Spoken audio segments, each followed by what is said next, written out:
बिस्मिल्लाहिर्रहमानिर्रहीम। अस्सलाम वालेकुम। असीं पंहिंजे कोर्स खे वधाईंदे हिकु ॿी क्लास हाज़िर आहियूं ऐं हिन क्लास में असीं नरेशन जी क्लास नंबर 4 खे पढ़ंदासूं ऐं हिन क्लास में असीं नरेशन जो रूल नंबर 2 खे पढ़ंदासीं ऐं पोइ क्लास में असीं नरेशन जी क्लास नंबर 3 हुई ऐं जंहिंमें रूल नंबर 1 पढ़ियोसीं ऐं हिन क्लास में असीं रूल नंबर 2 खे पढ़ंदासूं।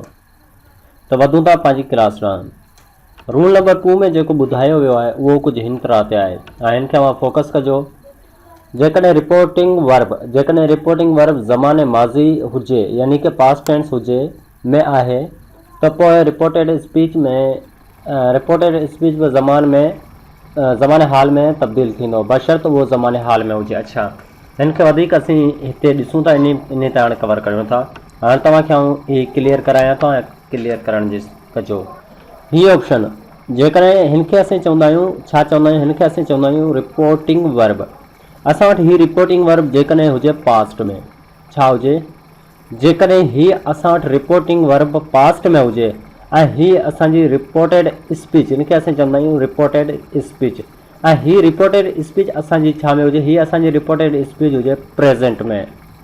हिकु दफ़ो वरी दोहरायां थो, जेकॾहिं असां वटि हीअ रिपोर्टिंग वर्ब पास्ट में हुजे ऐं हीअ असां वटि रिपोर्टेड स्पीच प्रेज़ेंट में हुजे त असां वटि जेको लेटर आहे हिन खे असीं चवंदा आहियूं रिपोर्टेड स्पीच। इहो जेको चेंज थी वेंदो पास्ट में, इहो हाणे छा में चेंज थी वेंदो, इहो हाणे चेंज थी वेंदो पास्ट में। यानी जेकॾहिं असां वटि रिपोर्टिंग वर्ब पास्ट में हुजे ऐं रिपोर्टेड स्पीच जेको आहे प्रेज़ेंट में हुजे त हीउ प्रेज़ेंट वारो असांजो छा आहे, पास्ट में चेंज थी वेंदो। उम्मीद करूं था तव्हांखे सम्झ अची चुको हूंदो। हाणे असां हिन खे वधीक एग्ज़ाम्पलनि जी मदद सां क्लियर करूं था। असां वटि फर्स्ट एग्ज़ाम्पल आहे, असां वटि फर्स्ट मिसाल आहे, इन जो असीं इनडायरेक्ट बि कंदा आहियूं। असां वटि जेको फर्स्ट मिसाल आहे उहो आहे he said I M unwell. हिन चयो आउं ठीकु न आहियां, हिन चयो आउं ठीकु न आहियां। हिते ही जेको आहे ही सेड यानी कि ही थी वियो पास्ट में। ही सेड, हिन चयो आई एम अनवेल, आउं ठीकु न आहियां। त ही हिते ॾिसो आई एम आहे, आई एम खे ॾिसी असां चवंदा हीअ आहे प्रेज़ेंट जो। हिते ही पास्ट आहे, ही प्रेज़ेंट आहे। त हाणे छा थींदो, ही जेको आहे ही थी वेंदो पास्ट में कि ही टोल्ड दैट। एसि ताईं असां पढ़ियोसीं। हाणे सेड जेको असीं पोयां से हो त असीं से रखंदा हुआसीं, लेकिन ही पास्ट में आहे, इन लाइ असीं हिते सेड आहे त हिन खे असीं टोल्ड में कन्वर्ट कयोसीं। ही टोल्ड, हिन मूंखे ॿुधायो, ही वॉज़ अनवेल, हू ठीकु न हो। यानी कि गुज़िरियल वक़्त जी ॻाल्हि करियूं पिया न, असीं पोइ टाइम जी ॻाल्हि करियूं पिया न। असांखे हुन चयो हो, यानी कुझु वक़्तु पहिरीं असांखे उहो टाइम गुज़री चुको आहे। उन वक़्तु हुन छा चयो हो त हीउ ठीकु न आहे। इन खे असीं ॿिए खे कीअं ॿुधाईंदासीं त हुन मूंखे ॿुधायो त हू ठीकु न हो, हुन ॿुधायो त हू ठीकु न हो। गुज़िरियल वक़्त जी ॻाल्हि करूं पिया, यानी कि इन खां पोइ मूंखे कॉन्सेप्ट बि क्लियर सम्झ में अची वियो हूंदो। त हिते रिपोर्टिंग वर्ब, जेकॾहिं रिपोर्टिंग वर्ब में असां वटि पास्ट हुजे ऐं रिपोर्टेड स्पीच असां वटि प्रेज़ेंट जी हुजे त असां छा कंदा आहियूं, रिपोर्टेड स्पीच खे असीं वरी छा में कन्वर्ट कंदा आहियूं, पास्ट में कन्वर्ट कंदा आहियूं। पास्ट में कीअं कन्वर्ट कयोसीं, हिते ॾिसो आई एम, असीं छा कयोसीं, ही वाज़ असांजो पास्ट में ईंदो आहे, पास्ट कंटिन्यूअस में। हिते एम जो आहे, असीं वाज़ जो कयोसीं। जेकॾहिं हिते असां वटि हैव हुजे आई हैव हुजे त असीं हिते ही हैड करियूं आहे। उम्मीद करियूं था एतिरे ताईं मूंखे क्लियर थी चुको हूंदो। हिकु ॿियो एग्ज़ाम्पल करियूं था ऐं इन खे बि असीं डिटेल सां ॾिसूं था। असां वटि नेक्स्ट एग्ज़ाम्पल आहे, he said I am writing a letter now. He said I am writing a letter now. हिन जो पैसिव, हिन जो इनडायरेक्ट छा थी वेंदो, he told that he was writing a letter then. हिते नाउ हींअर, हुते पोइ, हिते हींअर नाउ ऐं नाउ छा थी वेंदो, देन में कन्वर्ट थी वेंदो। हिते ॾिसो आई एम हो, हिते छा आहे आई एम, असां हिते ही वाज़ कयोसीं। ऐं अवां ॾिसो जेकॾहिं हिते ही हुजे ऐं हिते आई हुजे त आई वारी जॻह ते ही असीं लिखंदासीं एनी हाउ। त he said I am writing a letter now, हिन जो असां इनडायरेक्ट कयोसीं, he told that he was writing a letter then. हाणे अवांखे असां नाउ देन इहे कीअं चेंज थींदा आहिनि, हिननि खे असीं चवंदा आहियूं ऑब्जेक्ट। ही आहिनि असांजा सब्जेक्ट। ऑब्जेक्ट असांजो कहिड़े हिसाब सां चेंज थींदो आहे, इन लाइ असीं इनशाला हिकु क्लास ठाहींदासीं जंहिंमें अवांजा ही जेके बि अव्हांखे ॾुखिया लॻनि था इहे असां क्लियर कराए असां कंदासूं।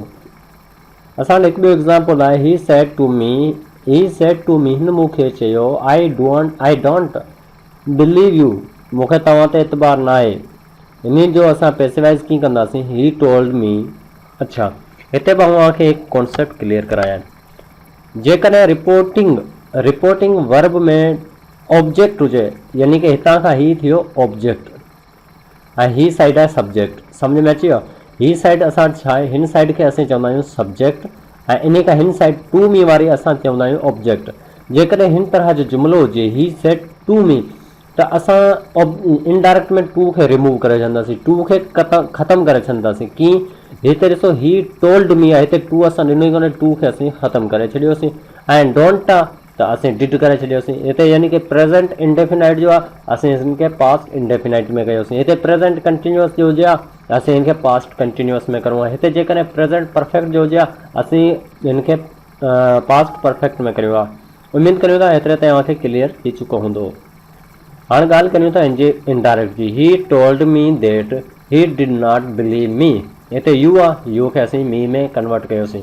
इहो कॉन्सेप्ट अव्हांखे आउं ॿी क्लास में क्लियर कराईंदुसि। अगरि अव्हां हिन जॻह ते मुझो पिया, अव्हांखे हीअ ॻाल्हि सम्झ कोन पई अचे, इनशाला सां आउं नेक्स्ट क्लास जेको आहे इन जे मुतालिक़ ठाहींदुसि ऐं इहे अव्हांखे हीअ बिल्कुलु डिटेल सां क्लियर कराईंदुसि।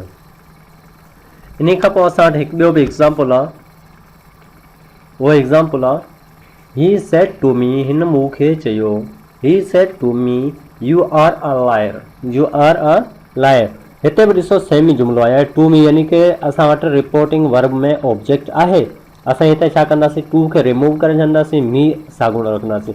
ही told me that you are असां ॾिठोसीं, आर छा जो आहे, आर यानी कि प्रेज़ेंट कंटिन्यूअस जो आहे, त असां हिनखे छा में चेंज कंदासीं, पास्ट कंटिन्यूअस में। छा में चेंज कंदासीं, पास्ट कंटिन्यूअस में। हाणे असां हिते लिखियोसीं, ही told me that you were a liar, you were a liar.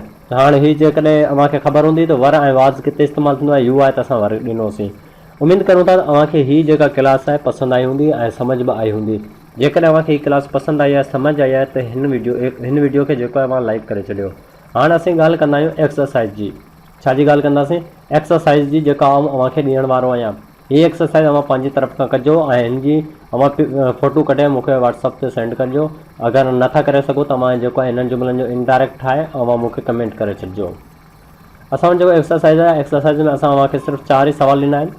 4 सवाल आहिनि जिन्हनि जा अव्हांखे पैसिवाइज़ ठाहिणा आहिनि। हीअ 4 अव्हां वटि जेका आहिनि डायरेक्ट में, इन्हनि खे अव्हां इनडायरेक्ट में ठाहिजो। पैसिवाइज़ न आहे बल्कि इनडायरेक्ट में ठाहिजो। He said to me I have done your work. हिते ॾिसो असां आई हैव लिखियो आहे न, हिते अव्हां लिखंदा he had done your work, same ई रहंदो, सिर्फ़ु हिते ही हैड कंदा। इन लाइ आउं तव्हांखे ॿुधायो आहे त तव्हांजो हीअ जेको आहे परफेक्ट वारो कोन कयल हो। इन खां अलावा जेकॾहिं आउं पहिरीं बि ॻाल्हि करे आयो हुउसि पोइ क्लास में, अव्हां वटि जेकॾहिं प्रेज़ेंट जो हुजे या फ्यूचर जो हुजे त असां ॻाल्हि साॻी रखंदा आहियूं। हिते बि अव्हां ॾिसो हीअ जेको आहे असां वटि जुमिलो आहे, हीअ जुमिलो असांजो फ्यूचर कंटिन्यूअस जो, फ्यूचर इंडेफिनाइट जो, त असां हिते हिनखे प्रेज़ेंट इंडेफिनाइट में कन्वर्ट कंदासीं। बाक़ी हीअ 2 जुमिला आहिनि, हिननि खे अव्हां ॾिसी करे ऐं हिननि जो जेको आहे अव्हां इनडायरेक्ट ठाहे करे अव्हां मूंखे सेंड कजो।